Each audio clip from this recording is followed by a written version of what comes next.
You fully awake this morning?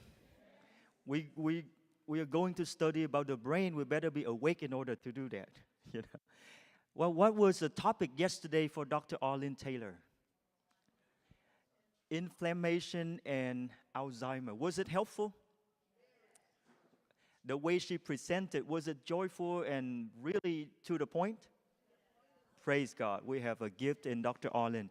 Now today, one more time, you will be learning a lot, and you will be I think you will have more than 32 laughters this morning, because she will again be teaching us about the differences between the male and the female. Are you excited about that? Go get your spouse sitting next to you now. Would you please bow your heads to join me in prayer? Heavenly Father, this morning is a new day. And this is the day that you have given unto us. Thank you, Lord, for the gift of life, for the gift of days and nights, that we can always restart, refresh every single day. Father, today we also want to pray a special prayer for Dr. Arlene as she will continue to teach us. She is a very spiritual servant of you. She doesn't just want this to be information. She wants it to be transformational. She wants to impact us, changing our lives for the better, for the glory of God. So God, please be with her and also be with us. We pray in Jesus' name. Amen. I know we have done that, but can you just give a big round of applause for Dr. Arlene? Good. God bless you. Well, yesterday, the gentleman who said we missed a slide was absolutely correct. The clicker missed 4 slides. And so today, they've got it set up a whole lot better. My homepage should be coming up soon. And there we go. Thank you, gentlemen. You know, we are so at the mercy of IT and, the audio. I was in Australia, I've been there 18 times now, going back next May. I love going to Australia. Reminds me of Canada where I grew up, except their accent is different. And I've tried so hard to develop an Australian accent because I love it. I met an Australian when I was 5 years old, and my mother said she'd find me in the bathroom, standing on the toilet, looking at the mirror and trying to make my mouth make sounds like she was making. It didn't work. But finally, I thought I had one word down, Australia. And I said one morning, I'm so glad to be in Australia. And a man on the front row said, you need more practice, Doc. So I've given up trying. Because we missed several slides that I think were really important about Alzheimer's, this is what I decided to do. I'm doing the Korean camp meeting next week, but when I get home after that, I will take the section we did yesterday and turn it into an article and post it on my website so you can have the information.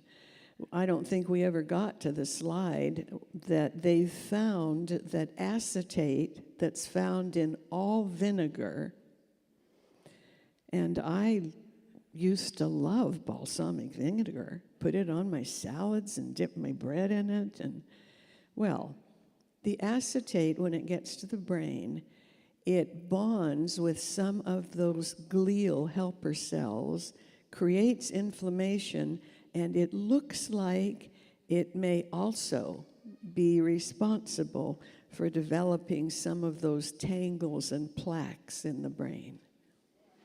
So I'm doing lemon juice on my salads because I don't want any of that going on in my brain. So give me a couple, 3 weeks, and then you can go on my website. It's just arlenetaylor.org. Remember that. I have a nonprofit corporation. And on the left menu, you'll see articles. And you just go there, and I'll start it with the word Alzheimer's, and you can find it. Fairly recently, more recently than what we talked about on male-female differences on Tuesday, there's brand new research, Pennsylvania University, on how differently males and females handle stress at the neuron level. So I hope you enjoy this, and I hope it helps you in all of your relationships. Okay, when you talk about stress, we call it a relative concept because every brain on the planet is different. Never has there been one like yours. Never will there be one like yours. And so every brain handles stress just a little differently. But stress is stress. There's a good kind of stress, which is eustress. I'm under eustress right now, meaning I've got to remember, hopefully logically, what I want to tell you, and that's a little stressful, but it helps you grow, so it's not a bad stress. But then there's distress, outright awful things, and mistress, meaning it's hidden stress. Like if you're sitting at the computer for 4 hours and don't get up every 30 minutes and walk around, cumulatively that's missed stress, and it's not good for the brain and body. You tend to learn how to deal with stress in childhood, watching what the big people do and how they handle stress. Successfully handling stress has to do with two clear things. Your perception of how bad, whatever it is happening, how horrible that is, and how flexible you are. Because there are many roads that lead to Rome. And just because you've done something one way for years doesn't mean you couldn't find a different way to do it. And so those are the two things to watch for. You can trigger stress by all kinds of things, certainly by the three protective emotions. You know, research, PET scans, uterine scans during pregnancy have found at least 4 what they call core emotions on the face of the fetus, depending what is going on with the mother. And those 4 are joy, aligned with the left hemisphere. And now you've got 3 protective emotions, anger, fear, and sadness, aligned with the right hemisphere. And they help you deal with almost any kind of situation in life. So common stresses that we see right now on this planet for us, there's a lot of anger, a lot of fear, a lot of sadness. There's feeling different. There's feeling rejected, unaccepted, marginalized. There's a lot of abuse. And now here's the kicker.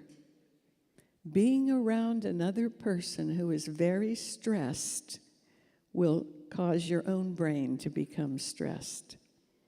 So especially with people who live together in the same family, you know, one might not be stressed, but if the others are, pretty soon they're stressed too. So it's very advantageous to learn how to manage stress. The brain, naturally, is the first body system to react to a stressor, and it is instant. And one stress episode will take 72 hours to rebalance your body from all the adrenaline and cortisol and other hormones that were produced.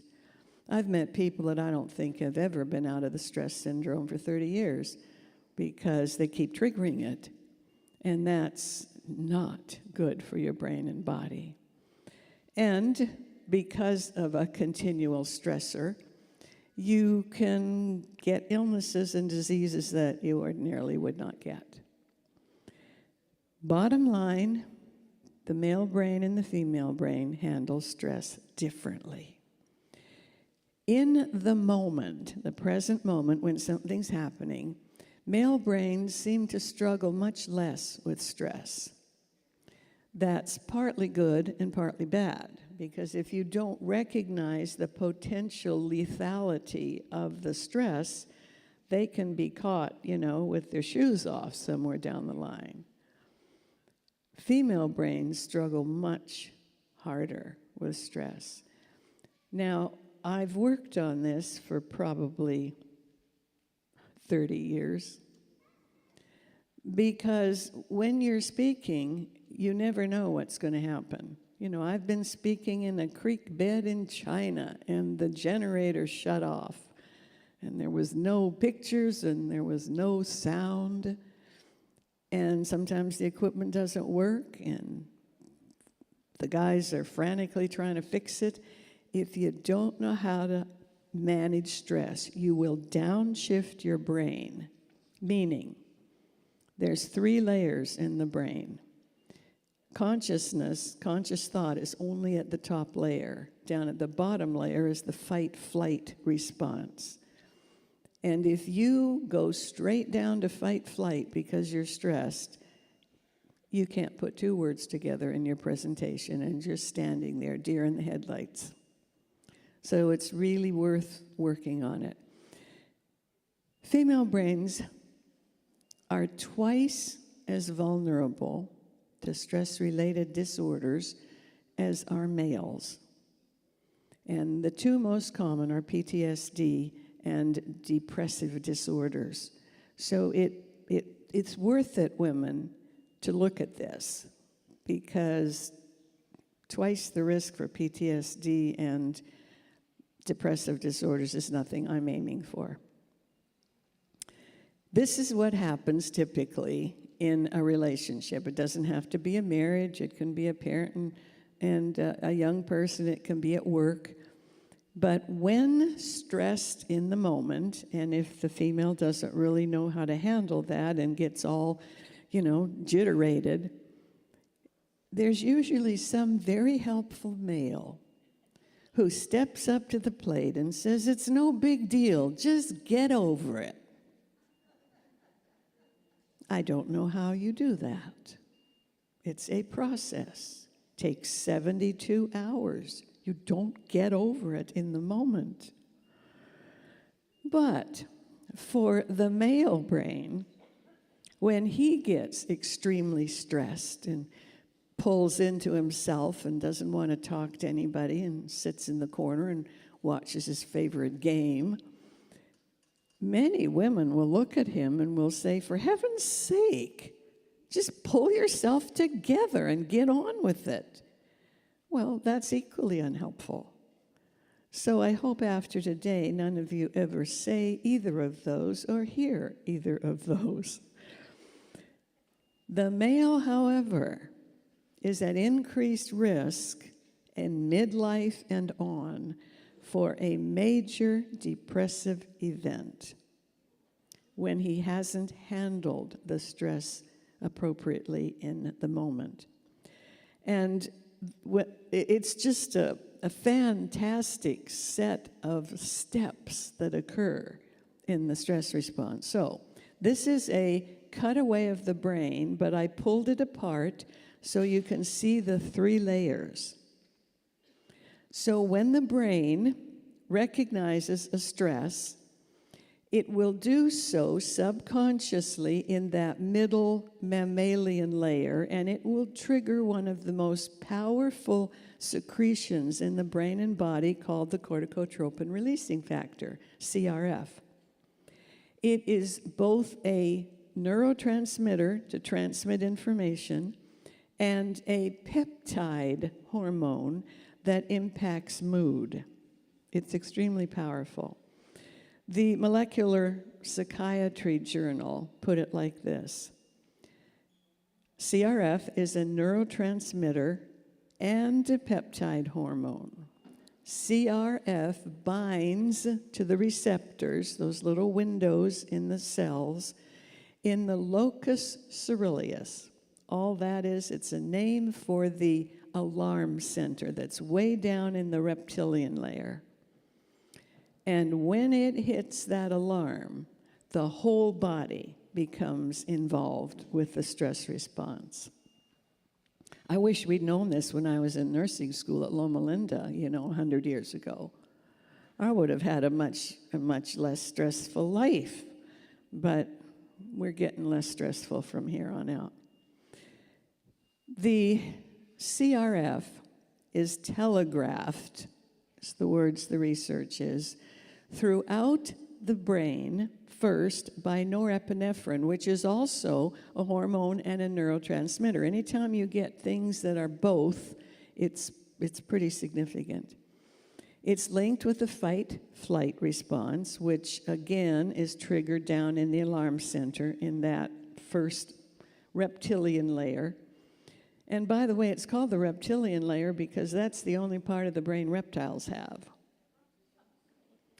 And it's all about preservation.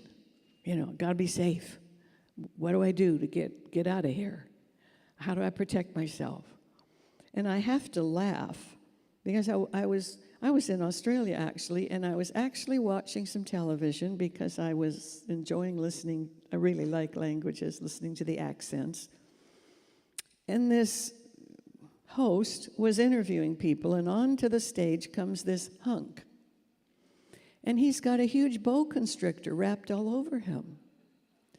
And the host backs up and he says, "Glory be, what is that creature?" And he says, "This is my pet. He loves me." I fell off the bed laughing. The reptiles, there's no love in the reptilian brain, period. There's only food, sex, rest, and safety. And I don't know if it's in that order or not, but whatever.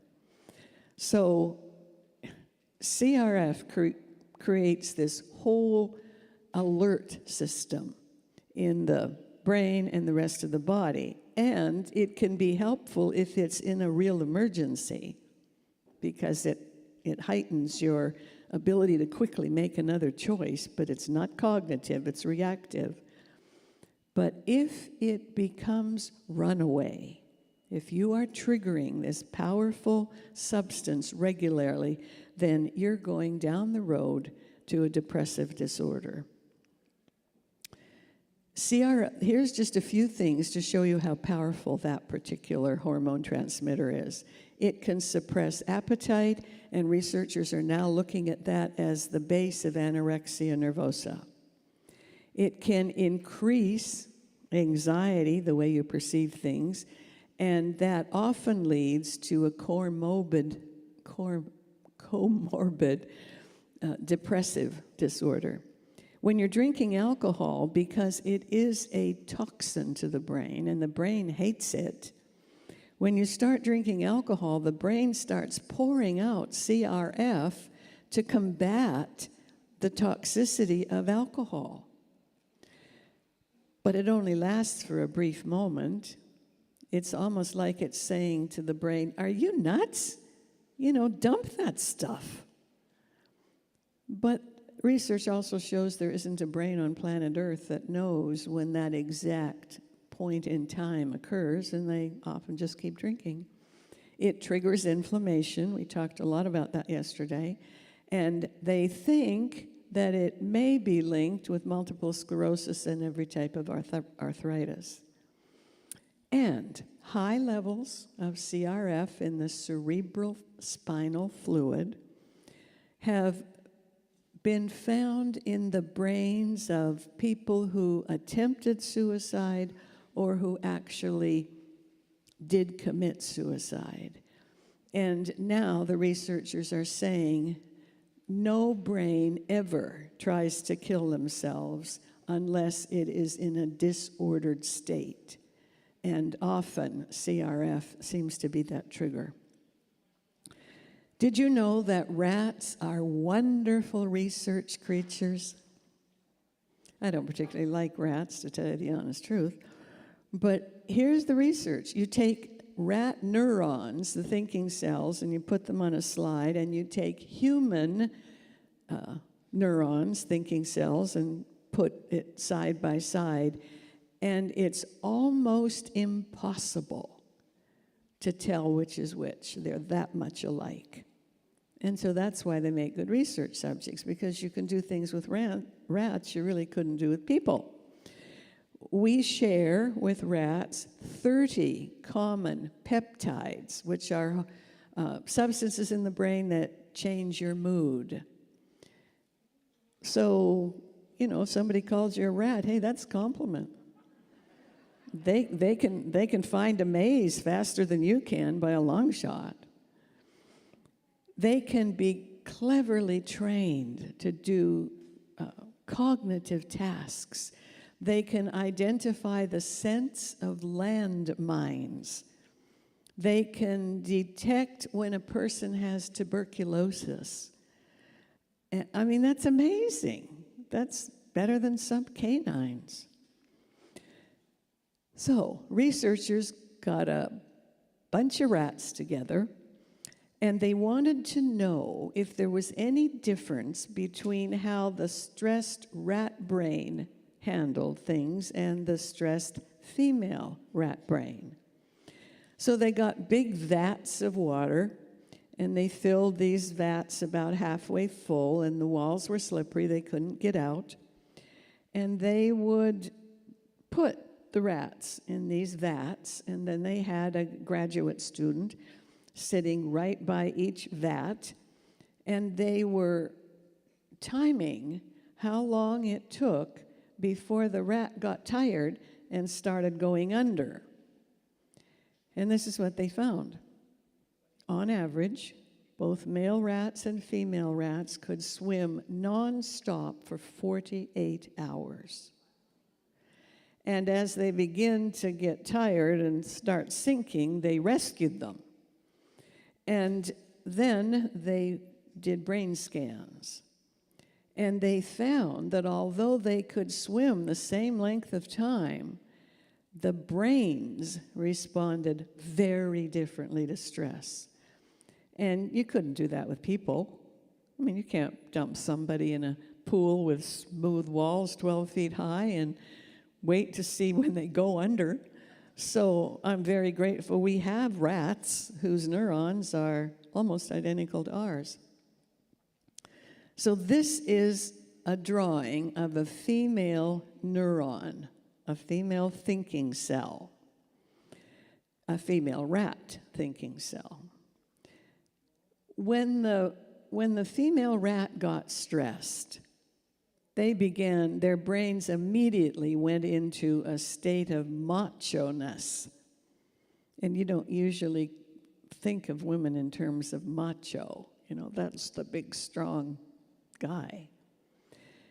Do you see all around that cell, there's little red things? This one has 1, 2, 3, 4, 5, 6, 7, I think. Those are receptor molecules.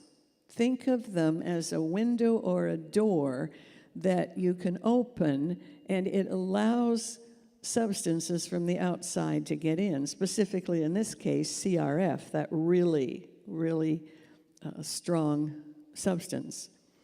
And because all the windows stay open, all of that CRF that's released pours into that neuron and makes it just very reactive.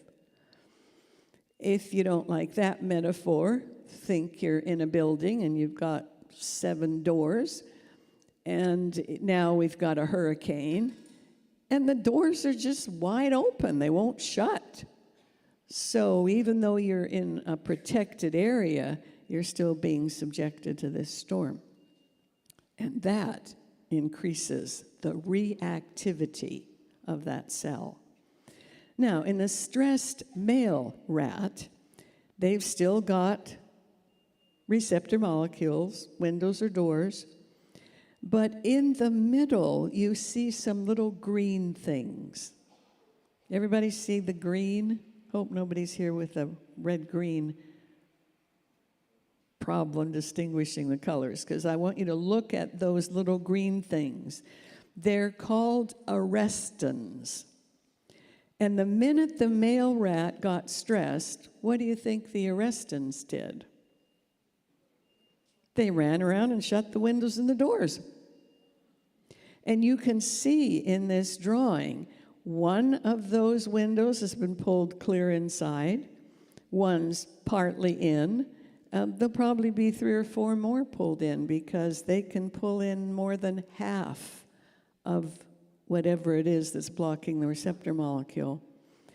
This is unique to male brains. It doesn't happen in female brains. So, because they've only got half as much of that powerful hormone in their neuronal cells, it doesn't seem like any big deal. Yeah, we'll just shut the doors, come on, get over it, I'll handle it. But the men pay a price for that. And the price is a much greater risk for a major depressive event when they hit midlife and later.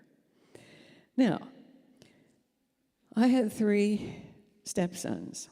I married their dad when they were 1, 2, and 3. Loved them to pieces. I was hoping none of them wanted to go in the service, and I was praying there would be no conscription when they got ready to do that. Because look at these 17 and 18-year-olds who go into the armed forces, and they see horrible things happen, but it doesn't really react terribly in the moment. But they come home, and they've got PTSD, and they're stressed, and they commit suicide. If conscription was 30 and older, we wouldn't have armed services. I don't think. At least not like we do now, because the brains of the males would be more developed, and they go, wait a minute. Do I really want to go over there and risk getting shot? I really want to help my country, but this seems like a little much. But when you're 17 and 18, sounds great. So here's the 2 comparisons. Just memorize it in your mind. In the female brain, the receptor molecules on the neurons, because everything happens in the brain, the receptor molecules are wide open, and this powerful CRF just flows in. There are some little green arrestins in there, but they're not doing diddly. And nobody knows why. They just sit there watching what's going on. Yeah, pretty bad storm, yikes. But they're not doing anything.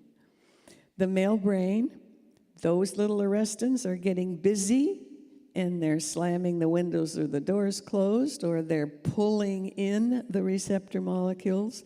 So there isn't nearly as much of that CRF reactivating it. And it's such a fascinating study, because we had no idea till very recently that the neurons in male and female brains were so different in response to stress. Research on female brains shows that their alarm system is more sensitive to the stressors in the CRF, period. And Dr. Bangasser says, even in the absence of stressors, the female stress signaling system is more sensitive from birth.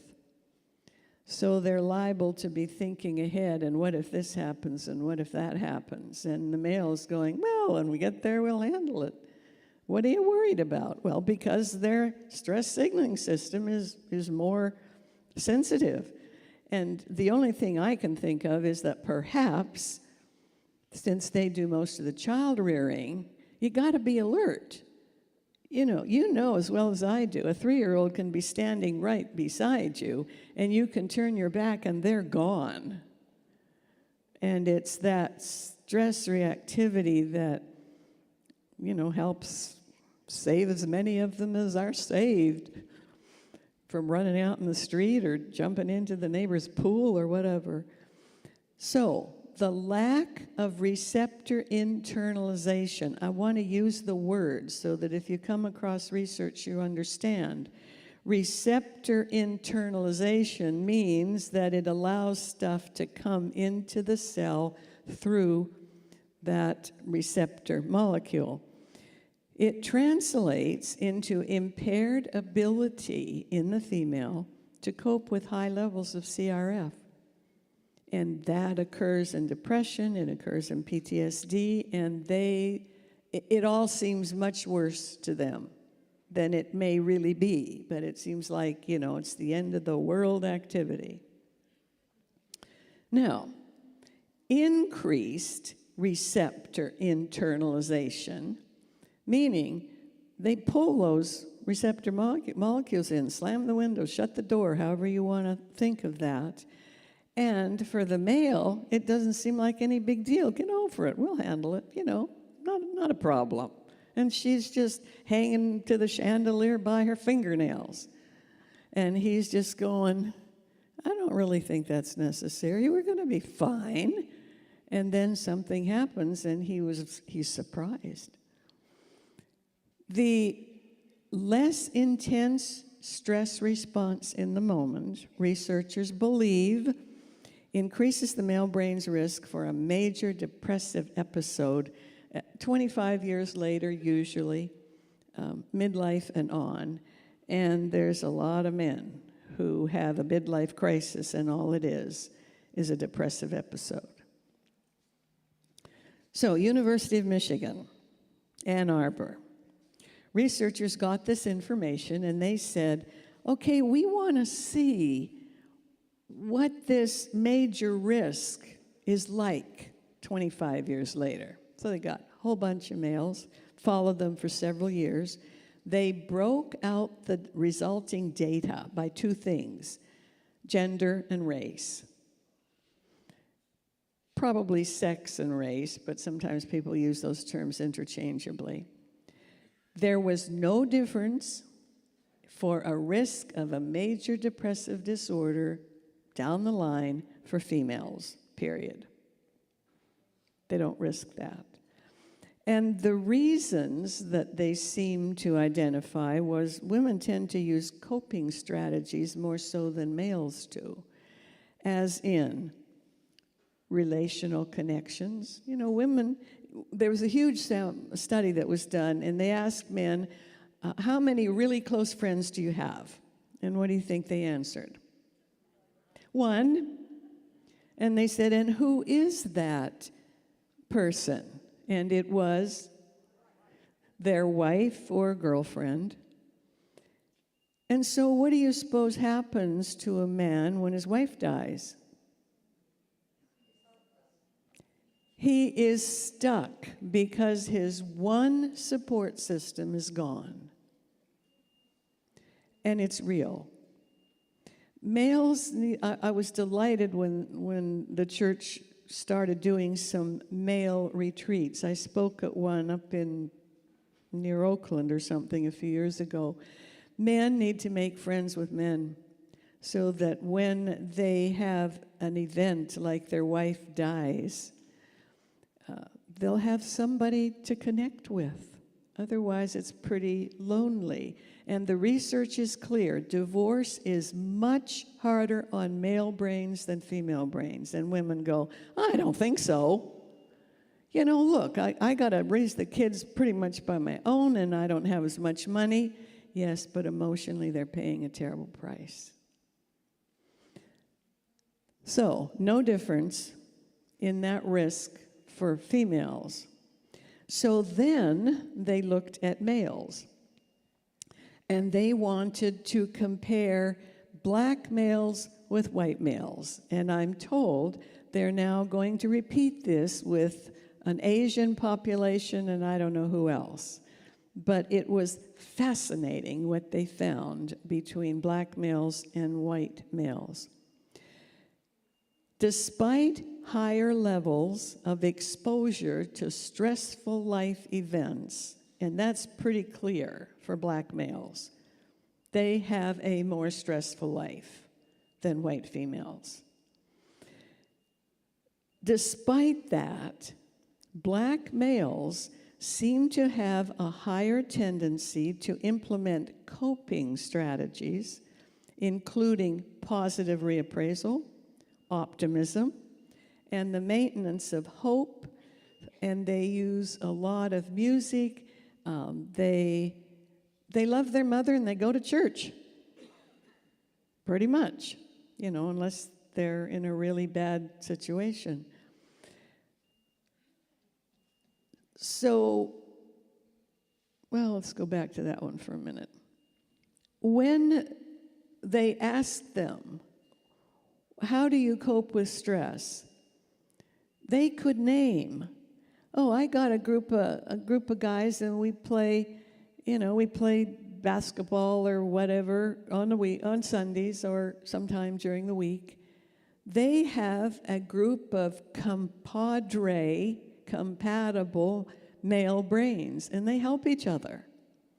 And yes, you do see white guys playing sports, but they're usually playing very competitively, and believe me, the opposing team, they have no regard for whatsoever. So I saw this in a way that impressed me one time. I was lecturing in New Orleans.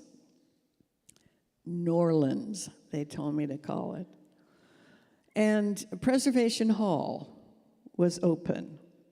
Preservation Hall is probably no bigger than this stage, standing room only, on a side street in New Orleans.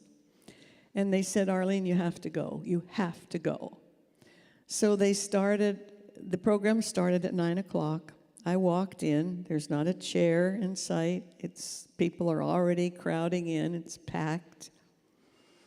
And about 5 after 9, the door opened, and this little bent-over black man walked onto the stage. And he had a cane, and he was walking like this, and people who'd been there before started clapping wildly, and I'm thinking, oh, I hope he makes it to the piano. He sits down at the piano, kicks his cane away, hits the keyboard, and I started crying. Marvelous music. And then following is, I think there was a trumpeter, there might have been a guy on an accordion, there was a violin, there was a bass, if I remember right. They played non-stop audience requests with no music for a solid hour. Then they took a little break and did it all over again. So they took questions at the end. And one man put his hand up and he says, well, to the pianist, if you were a female, I couldn't ask you this, but since you're a male, how old are you? And what do you think he said? 104. They asked each of the men in that group. There wasn't one person younger than 95. Come on, you guys. That's camaraderie. And they support each other, in spite of the fact that statistically, they actually have a more stressful life. I got that line. I was talking to a group of mental health workers, and we were talking about this topic. And I said, you know, black males don't seem to kill themselves at the rate that white males do, unless they get involved, unfortunately, with drugs and stuff. And this big, tall guy in the back, probably, twice my height, he says, well, Doc, we love our mothers, and we go to church, and we play music, and we play games together. Okay, there you've got it in a nutshell. Now they want to know if there's a difference with the Asian cultures. But once you know that, come on, you guys, get together, you white guys, because you're at the risk of dying early or wasting your life with depression. It ain't worth it, pal. Okay, now, we see the differences. What are you going to do about them if you're male or if you're female? So here's what the research suggests for females. You have to know that they tend to underreact to stressors. Just plan on it. They're never going to see it as big as your deal. help them learn to identify stressors in the moment as accurately as possible. That's the kind of stress that that's the kind of information you can share with each other.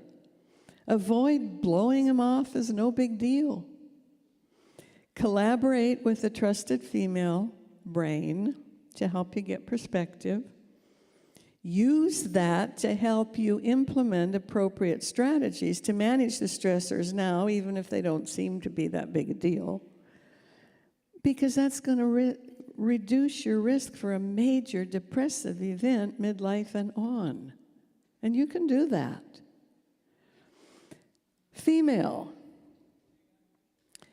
Recognize, both males and females, that we're going to overreact in the short term unless we've done really, really good stress management strategies.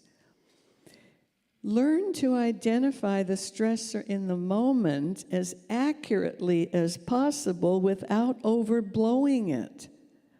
You know, this is a problem, but it's not, an atom bomb. Now, you can collaborate with a trusted male and use his differing perspective of the moment to help you deal with the stressors more effectively. It is a combination, and it works. The people who do that have told the researchers that they're both doing much better. In order to learn to manage stressors well, you have to manage your mindset, because mindset is key for everything that happens in your brain and body. It affects your attitudes, and it's an attitude. Oh, this is horrible, or no big deal. That's an attitude. So change your mindset, your attitudes, your approach to life. One thing that helps me, I've been doing this for years and years and years, but there's always those little butterflies in your stomach when you are standing in the wings and waiting to go on and hope that you can put two words together and that somebody will learn something. And I used to overreact. When I first started public speaking, I would throw up every time. I'd run to the ladies' room and I'd throw up, wipe off my mouth, come back and get ready to go on stage. And I did this 6, 8, 10 times. And if there's one thing I hate doing, it's throwing up. And I prayed and prayed and prayed. God, what is making me throw up? I know my material. And I had a dream one night, and in my dream, I saw myself standing on stage, but I also saw myself inside my head. And I could see what I was thinking. And this is what I was thinking. I wonder if I'm dressed okay. I wonder if people will criticize what I have on. I wonder if they won't like my hair.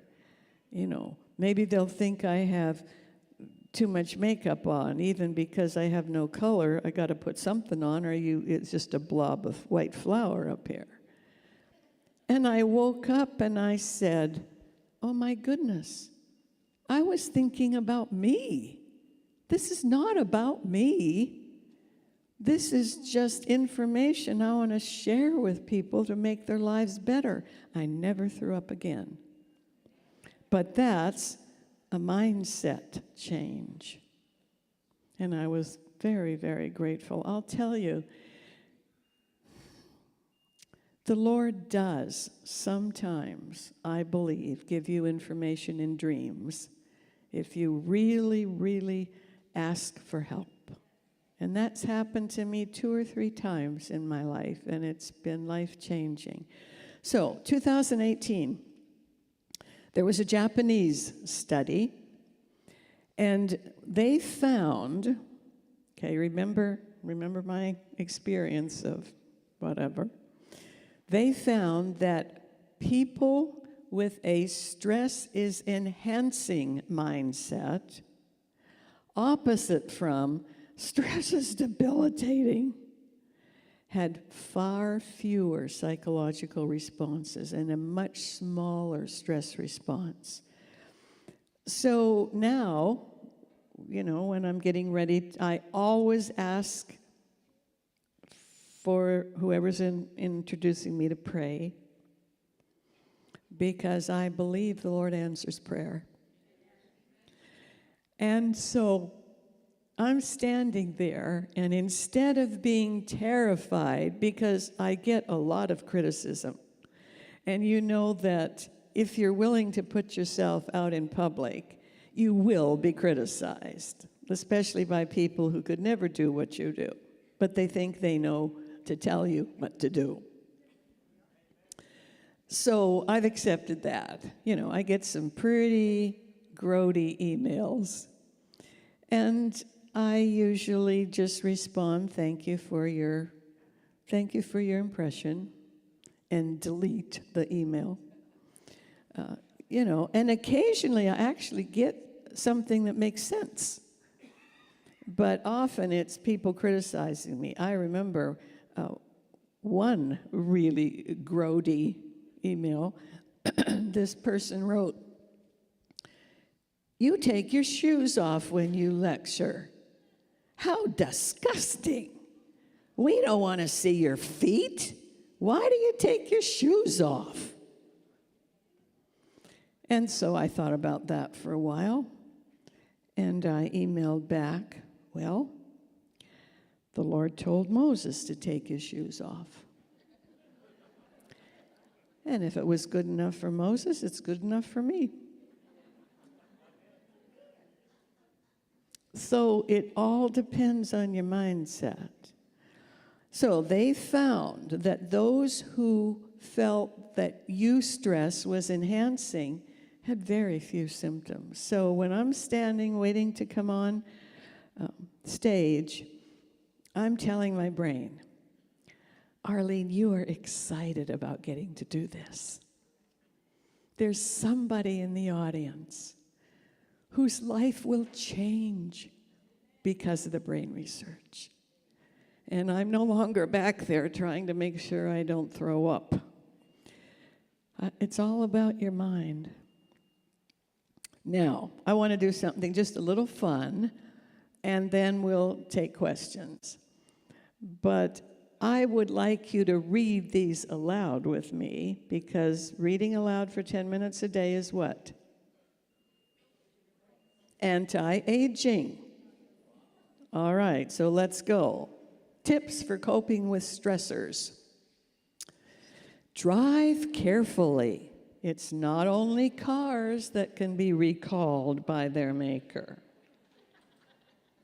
Hone your sense of humor and learn to laugh. It's the best medicine available, especially if you're able to laugh mirthfully at yourself and the vagaries of life. You do know that any moment that you don't feel really happy, just ask yourself the last time you did something that was, a little nuts. Like, I was having company over for dinner, and I wanted to make pea soup. And my grandmother, a little French grandmother, made wonderful pea soup. So I was using her recipe. And I'm not visual, so I have everything labeled pretty much in my cupboard so that I don't grab the wrong thing. You can go to my website and you can click on, I think it's resources on the left menu, and that will take you to a page that lists lots of resources, and one of them is your sensory preference. It shows, for example, that more males are visual than are females, and things like that. So I'm in a hurry, and I've got this big pot of soup, and I tasted it, and it didn't taste, quite right. It needed something. So I reached into the cupboard, grabbed this canister, opened it, and dumped in 3 tablespoons, thinking that I was putting in potassium salt. And then I put a couple other things in. And so the company arrived, and I dish out the soup. And I'm not kinesthetic, which is smelling and tasting and stuff. I'm totally auditory. What I hear, what, I read, that's what gets to my brain. We started chatting, and I'm looking around, and people are taking very tiny bits of soup on the end of their spoon. And I'm wondering, is something wrong here?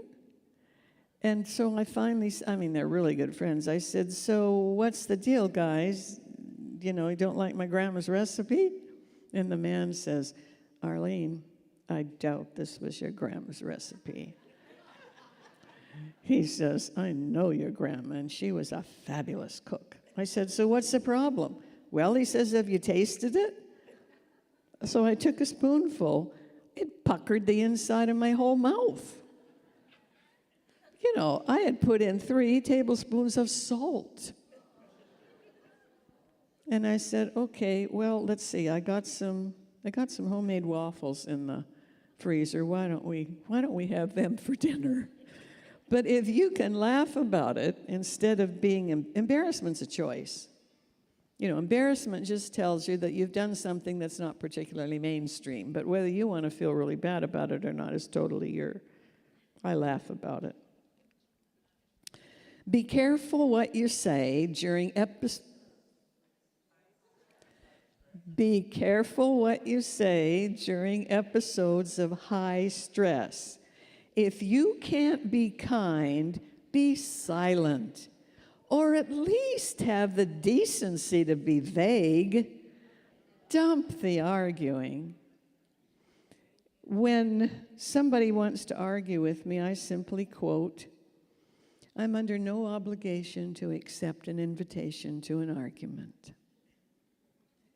I don't argue. Never put both feet in your mouth at the same time, or you won't have a leg to stand on. Stop the mad competitive rush. It's the second mouse that gets the cheese. Poor fella. You may be the only one person in the world, but you may also be the world to one person. Avoid missing that opportunity. Every single day, you can find something to appreciate. If I'm at the grocery store and the clerk is kind of looking hectic, putting the stuff through the whatever, I'll sometimes say, you do that so efficiently. It's obviously you've really done a lot of this. And almost without exception, they'll stop and blink and go, well, yes, I have. And so often we complain instead of offering an encouraging word. And if you look, there's no shortage. Always choose to purchase a car that you can push. There's some pretty small cars out there now, so. I have a hybrid. It's a 2016, and it uses both gas, but it generates its own electricity, and you can use that often going downhill and in town and on a flat surface. I like that really well. I'm nervous. Now, I'm not overreacting, guys. Don't get upset. But I'm a little nervous about all electric cars because I'm going, what's going to happen? What's going to happen if the grid goes down? So I kind of like the hybrid idea. And I don't know if I could push it or not. I haven't ever had to try. All right. When everything seems to be coming your way and it's not good, you may be in the wrong lane. That happened to me the other day. I was turning left, looked like it was a 2-lane road. I just came off a 2-lane road. It wasn't. It was a 4-lane road. And I was just managed to get in the other lane on time. So I thought, birthdays and holidays are very good for you. The more you have, the longer you live. So learn to enjoy them. You know, around holidays, I get tons, a lot of emails. And they'll go like this. I'm really not looking forward to this holiday season. If I could just bypass it, I'd feel better. There's so much to do. I got to decorate the tree. I got to find presents and wrap them. I got to get this big meal ready. I'm exhausted just thinking about it. Well, how do you solve that? You simplify and you work together, absolutely. And there's suicide goes up often during the Christmas or right after the Christmas season. So simplify and work together. And if you know somebody who lives alone and you don't think they'll have an, invitation to Christmas dinner, invite them. Just, label your salt containers. Oh, I love this one. Learn from crayons. Some are sharp, some are pretty, some are dull, some have weird names, and all are different colors, but they all have to live in the same box. Isn't that exactly what we're doing on this planet? A different brain, different skin color, heart's the same color, brain's the same color. So come on. I think diversity is so much fun. Learning how differently people do things. Fortunately, I got that from my parents. My mom was Irish and French, and my dad was English and Irish. So I got a fair dose of Irish. And the Irish laugh at everything, you know that. Fortunately, one Irishman could drink this auditorium under. But fortunately, for those of us who didn't drink, there's a lot to laugh about. Keep your words soft, kind, and affirming, just in case you have to eat them. Sleep late whenever possible. It's the early worm that gets eaten by the bird. And believe me, up in Canada, we had a lot of robins, and we lived in Winnipeg right on the bank of the Red River. And there were lots of worms in the soil. I mean, there really were. I don't know where they came from. But we'd get up in the morning and look out the window, and there'd be 10, 20 robins, and they'd look just like that, pulling those things out of the earth and stretching them sometimes. They seemed very long. And I thought that was just disgusting. Always read stuff, do internet searches, and communicate on social media in ways that will make you look good in case you happen to die in the middle of it.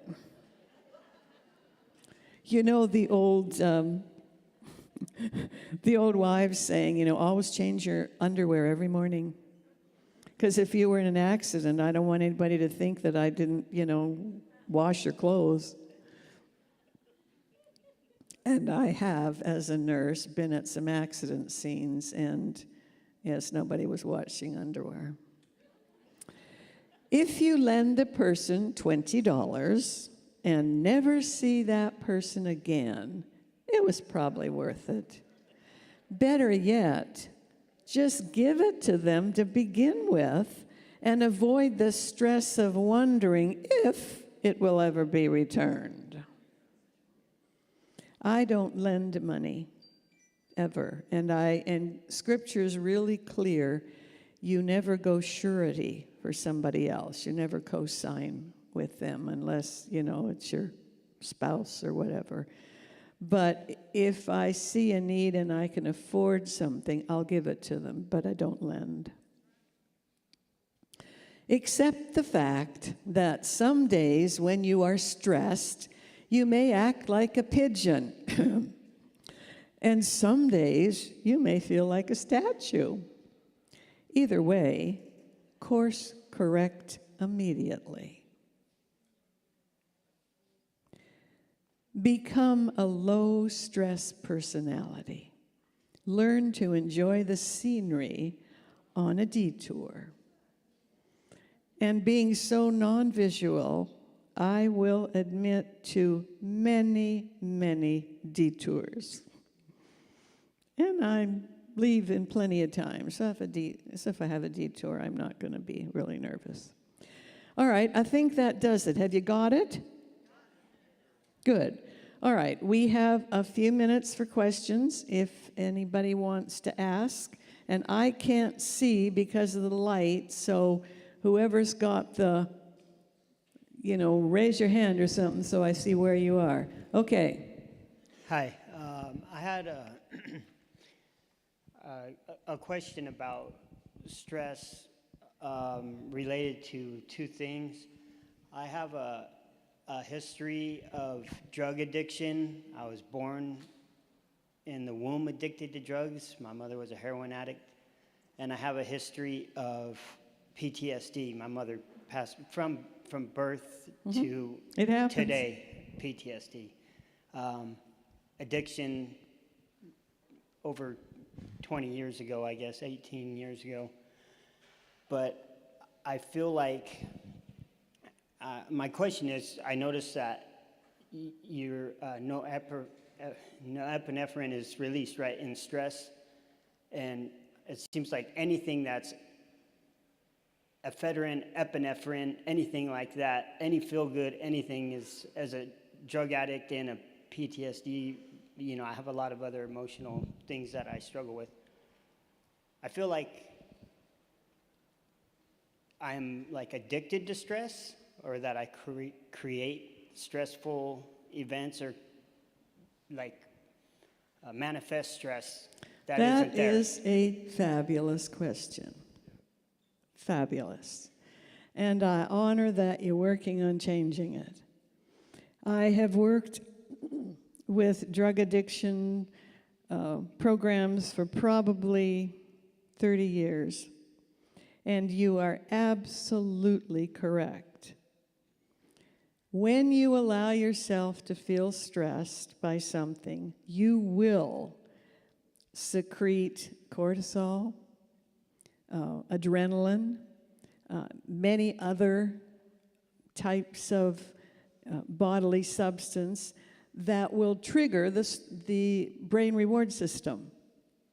And it will almost mimic like you're actually taking a drug.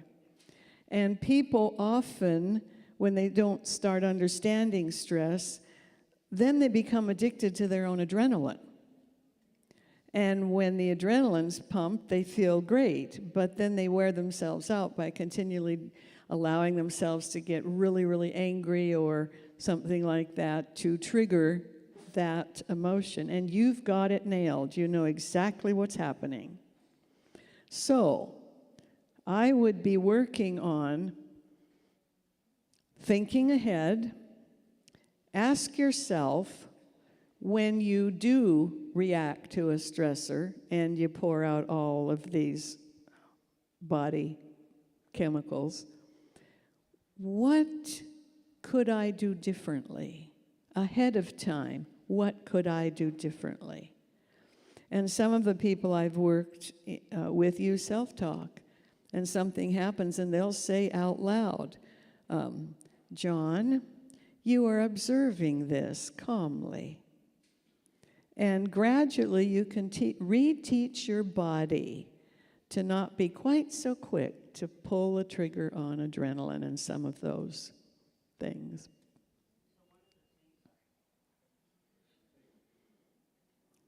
Next.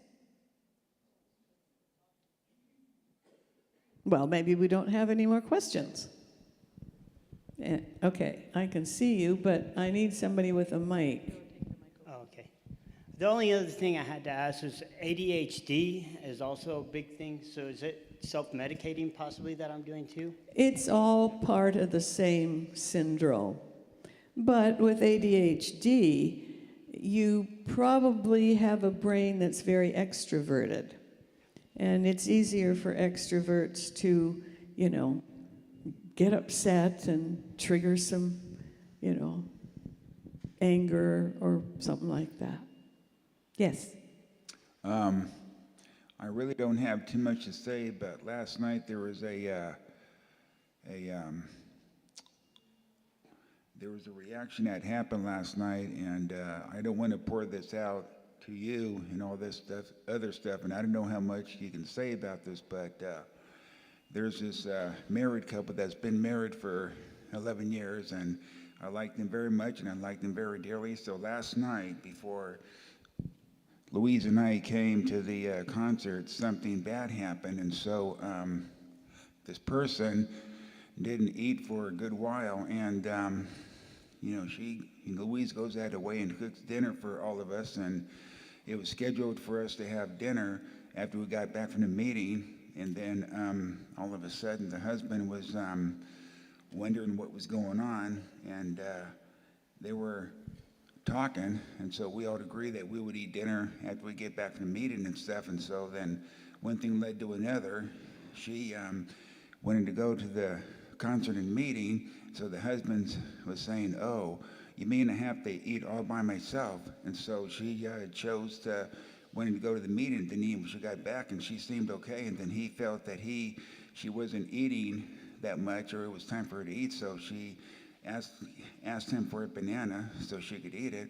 So he got mad and had a fit.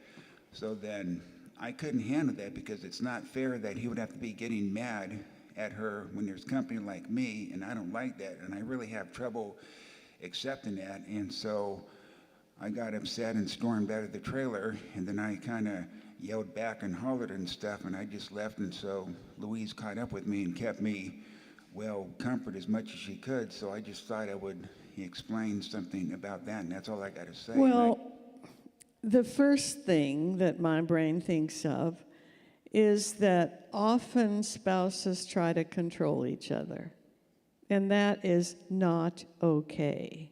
Every person is an individual, and you don't tell an adult, "You have to eat now." You don't tell an adult, "You can't eat now." That's the first thing. And that's invading a person's personal mindset and body. And yes, anger is the appropriate emotion when you see somebody's boundaries being invaded. But anger just tells you to recognize that this is not right. And you decide whether you're going to let what somebody else did react in your body so that you pour out adrenaline and stuff, because it's going to take you 72 hours to get rid of it. And that's a learned skill. And there are times when I've actually been in somebody's house and they started, throwing food at each other. And I calmly stood up and I said, "Thank you for the invitation to dinner, but I'm leaving now." "But you haven't eaten." I said, "No, none of the food being thrown around managed to make it to my mouth. And I really don't want to pour out adrenaline, and it'll take me 72 hours to respond. Don't try to control any other adult unless they're mentally ill and you have to restrain them till the police can get there and take them to a place to be evaluated. And even then it's dicey. But you don't have a right to control another adult. You have the right to calmly teach your children how to behave, but nobody gave you the right to control another person and tell them what they can or can't do. And that is one of the major triggers for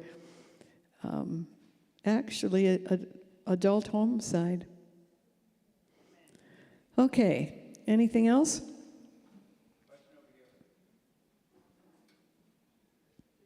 Somebody Right, got a right. mic? I do, right Oh. here. Right here. Right here.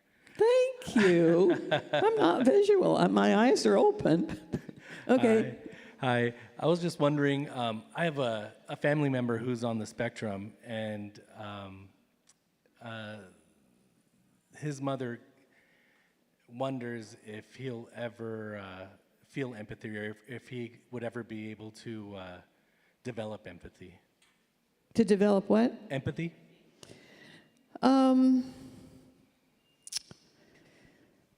Okay, the research about empathy is that when you do large sample studies, any males on the spectrum have a difficult time identifying empathy and expressing it.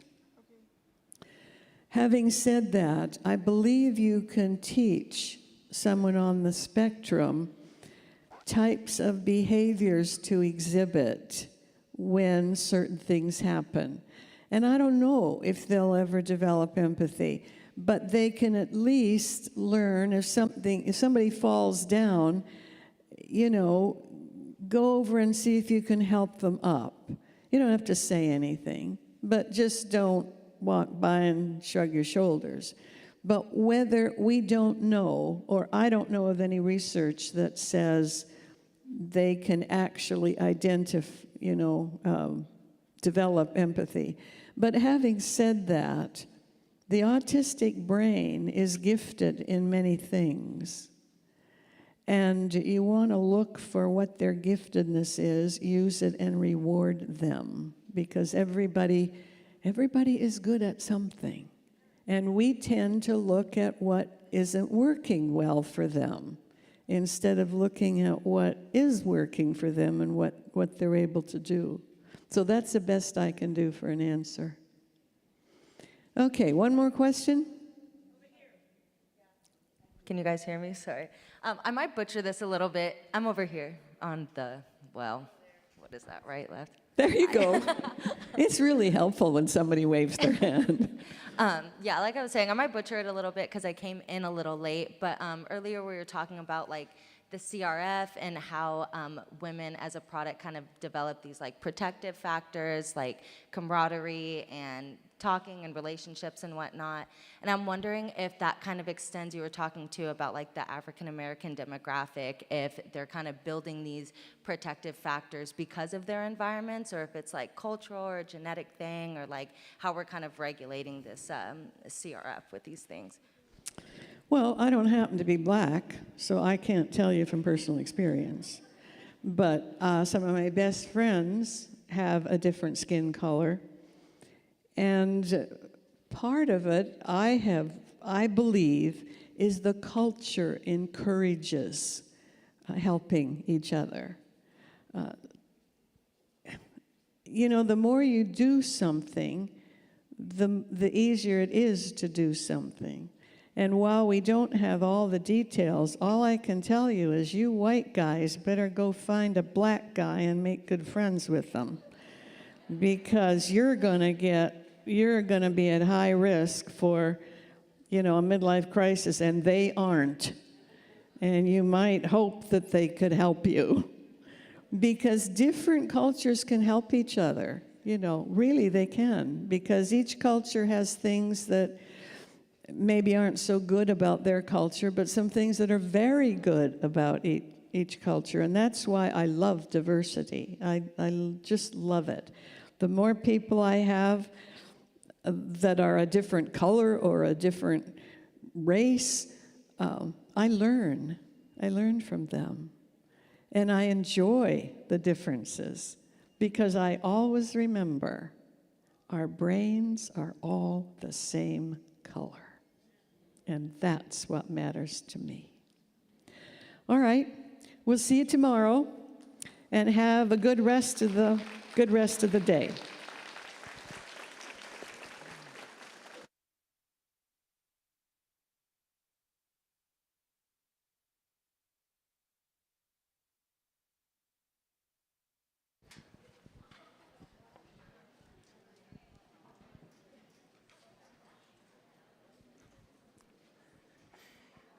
we would like to remind you to, if you could, please come back at 10:45.